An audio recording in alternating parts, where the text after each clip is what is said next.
Doctor Carlos Gaviria Díaz, expresidente del Polo Democrático, ex magistrado de la Corte Constitucional, ex senador. Gracias por acompañarnos. Y ex candidato a la presidencia de la República. Imagínese, ni más ni menos. Gracias por haber aceptado esta entrevista con Semana.com. No, con muchísimo gusto. Muchas gracias a ustedes por invitarme. Bueno, quiero empezar por la conferencia ideológica del Polo Democrático que tuvo lugar el fin de semana pasado. Nosotros tuvimos algunos periodistas de Semana allí, algunos otros integrantes que nos comentaron varias cosas de lo que ocurrió. Y pues la idea, para empezar como a hablar en términos generales sobre usted, la idea que ha quedado allí es que pues usted se ha convertido en una especie de ideólogo del partido y que realmente ya dentro de su visión no hay ninguna aspiración política ni ningún tipo de protagonismo más allá de eso que usted le puede aportar al partido como en momentos como este de esta discusión ideológica. ¿Eso es cierto? Pues eso me gusta mucho que se dedique a esa percepción, porque es completamente cierto.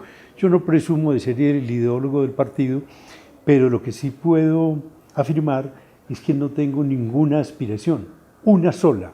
Y la aspiración es consolidar un partido de izquierda democrática que me parece a mí absolutamente indispensable en una democracia tan precaria como la colombiana, porque me parece que siempre debe haber mínimo 2 propuestas políticas sobre la mesa para que la gente sepa que votar por A y votar por B no es lo mismo, ¿cierto? Y por tanto, que si gana el Partido Conservador o Cambio Radical no es lo mismo que si gana el Polo. De modo que creo que dentro de ese ejercicio de formación democrática, un partido de oposición, y en este caso específicamente de izquierda democrática, es completamente necesario. De acuerdo con las personas que asistieron a esta conferencia, su tono fue extremadamente crítico con el Polo. Y esto pues llama la atención porque usted sabe que este es un partido al que se le ha acusado de ser muy poco crítico, de autoevaluarse, al menos públicamente, muy poco. Un caso que recuerdan mucho, especialmente los bogotanos, tiene que ver con lo que ocurrió con Samuel Moreno. Quiero preguntarle a usted hoy, ¿qué le molesta y qué le gusta del partido? Bueno, del partido me gusta que siga existiendo y que haya mucha gente que todavía tiene la convicción, la fe en el partido, la convicción de que el partido es necesario y de que a pesar de las dificultades que hemos tenido que afrontar, el partido tiene posibilidades de fortalecerse y volverse a proponer como una opción de poder real en Colombia. Eso es lo bueno. Claro. Me choca la reticencia que puede haber a lo que usted llama la autocrítica y yo pienso que ese nombre es adecuado. Justamente este foro ideológico fue, digamos, dispuesto en la última reunión de la Dirección Nacional para que se hiciera un ejercicio sobre lo que había pasado dentro del Polo, ¿no? Y han pasado ya muchas cosas. El Congreso debe ser a finales de este año y por tanto era bueno hacer un ejercicio de autocrítica antes del Congreso con el objeto de que supiéramos en qué estábamos, con quiénes contábamos, qué espera la gente del Polo, cosas de esa naturaleza. Doctor Gaviria, usted ha dicho que el presidente Juan Manuel Santos y el expresidente Álvaro Uribe son básicamente la misma cosa y que ese es un escenario que el Polo debería aprovechar. ¿Cómo y para qué? Bueno, es esto. Yo me atengo a lo que el propio presidente Santos ha dicho y que luego lo ha corroborado en la práctica. Él dijo, y muy especialmente tengo presente la afirmación que hizo en su visita a Francia, recién iniciado su mandato, cuando dijo, mi proyecto es el mismo de Uribe, pero con un estilo distinto. Que el estilo es distinto lo hemos podido percibir todos, pero que el proyecto sea el mismo de Uribe también lo hemos podido percibir.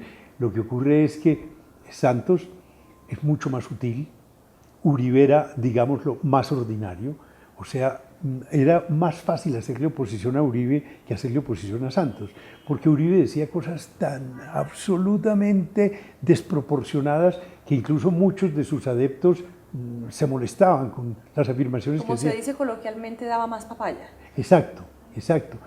En cambio, Santos es mucho más sutil y yo creo que Santos entonces de esa manera indica también cuál debe ser el tono de la oposición. Es evidente que sean cuales sean las razones que están separando al doctor Santos del doctor Uribe, digamos que los sectores que están empeñados en mantener el statu quo, el establecimiento, digamos, están divididos Y esto sería una coyuntura maravillosa, privilegiada, para que un partido de izquierda democrática, sólido, muy bien unido, con un proyecto, con un programa muy bien pensado y que les llegara a todos los colombianos, pudiera ser una opción de poder evidente.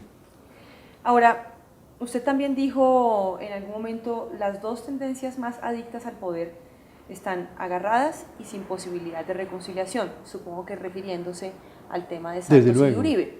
Pero de alguna manera, pues a la reflexión que me lleva esa frase es a pensar que el polo no es adicto al poder porque no lo ha tenido, al menos no en la dimensión de la comparación de Santos y Uribe que han llegado a la presidencia. Yo lo que creo es esto, todo partido político tiene que tener vocación de poder, de lo contrario no es un partido político. Por definición, un partido político es una organización que tiene dos aspectos, en los que hay que distinguir dos aspectos. Primero, la organización, que es lo que ordinariamente se llama la maquinaria, la organización de la gente. Pero esa organización únicamente se justifica en función de un proyecto ideológico, ¿cierto? De manera que esas dos condiciones son necesarias para que haya un partido. Pero ese proyecto ideológico es para convertirse en poder.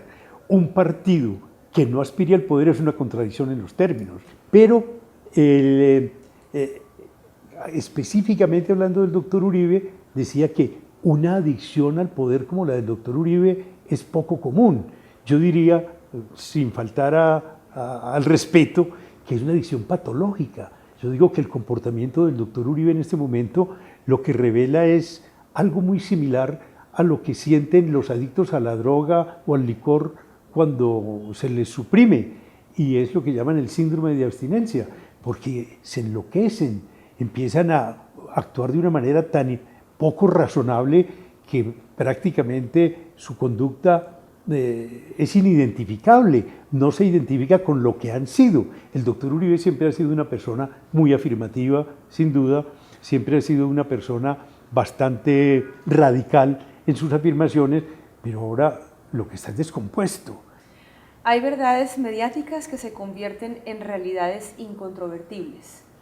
De acuerdo con uno de los asistentes a este foro ideológico, esa fue una de las frases que usted usó para referirse a la marcha patriótica y a una serie de versiones que hay en torno a la infiltración que tendrían las FARC en esa marcha.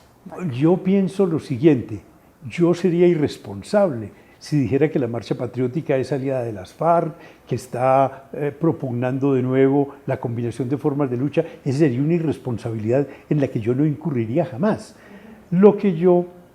Aquello sobre lo que llamé la atención es esto. Es evidente que se han formulado muchas preguntas sobre la marcha patriótica que no han sido razonablemente o satisfactoriamente respondidas. Y por tanto, existe la conjetura en muchos sectores de la opinión de que la marcha patriótica es aliada de las FARC o le está prestando un servicio a las FARC. Naturalmente, al polo le ha dado mucha dificultad quitarse de encima el San Benito de que defiende la combinación de formas de lucha.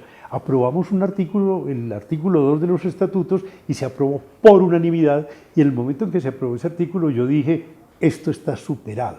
Lo hicimos en un momento en que el polo estaba en auge, en que era la segunda fuerza política del país, y todo el mundo estaba tan entusiasmado que se tenía la convicción de que en realidad podíamos llegar al poder si seguíamos tan organizados y tan disciplinados como estábamos.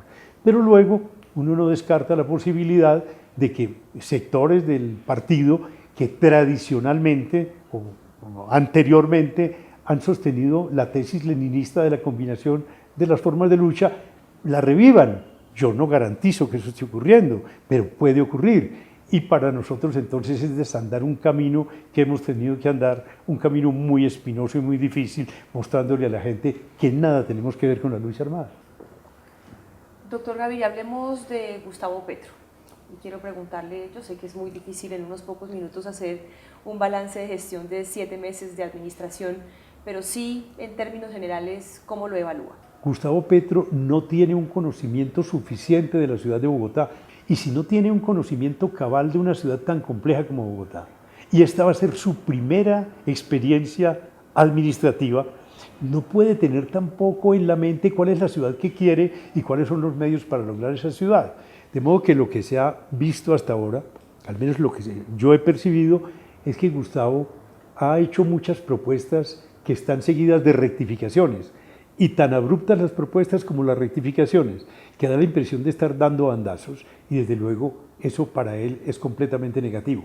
Yo soy el primero en desearle a Gustavo mucho éxito en su gestión, entre otras incluso por razones de orden utilitario. ¿Por qué? Por esto, porque si a Gustavo le va mal, van a decir, la izquierda, es que la izquierda no sabe gobernar. Y por último, doctor Gaviria, ¿qué opina de lo que han mostrado las últimas encuestas, en particular la que publicamos en esta edición de Revista Semana, que muestra una caída importante en la popularidad del presidente Santos y en la forma como él ha reaccionado a esta caída? En este momento le está yendo mal en las encuestas, su imagen, etcétera, pero hay que contar con esto. Él es una persona muy inteligente, es una persona muy astuta y tiene mucho tiempo para recuperarse. ¿Por qué? Porque yo sería, si fuera a actuar de una manera un poco razonable, a decir, no, Santos está caído y por tanto esta es la oportunidad. No, la oportunidad se le da a la izquierda por la división que existe entre Santos y Uribe. Pero yo todavía creo que la posibilidad de maniobra que tiene Juan Manuel Santos es mucha. Y algo más, que en la pelea Uribe y Santos, Santos tiene todas las de ganar. Y por tanto que el Polo como partido de oposición tiene que saber que el adversario va a ser Juan Manuel Santos, que Juan Manuel Santos va a llegar a las elecciones de 2014 con una gran posibilidad de reelegirse, porque yo creo que ese es su propósito también. ¿Y a quién tiene el Polo para enfrentar a ese adversario, si fuera Juan Manuel? Tiene excelentes candidatos, entre otros dos, de muy distinto estilo, pero es decir, incluso me siento incómodo citando nada más que dos, hay muchos más, pero le voy a citar los dos más notables. Uno es Jorge Enrique Robledo, que a mi juicio es el parlamentario más brillante que ha tenido el país en muchos años. Yo no he conocido a nadie más brillante en el Parlamento, pero brillante porque su elocuencia lo que revela es su convicción, su coherencia, una visión del país clara y del país que quiere. Y por otra parte, Clara López. Clara López, en 6 meses que estuvo en la alcaldía y con muchas dificultades, mostró muchas cosas. Por una parte, que con el liderazgo del Polo se puede gobernar, que con la gente del Polo se puede gobernar y que es posible llamarse gobernante de izquierda y hacer una buena gestión. Doctor Carlos Gaviria, mil gracias por haber aceptado esta entrevista. No, con mucho gusto. Muchas gracias a ustedes.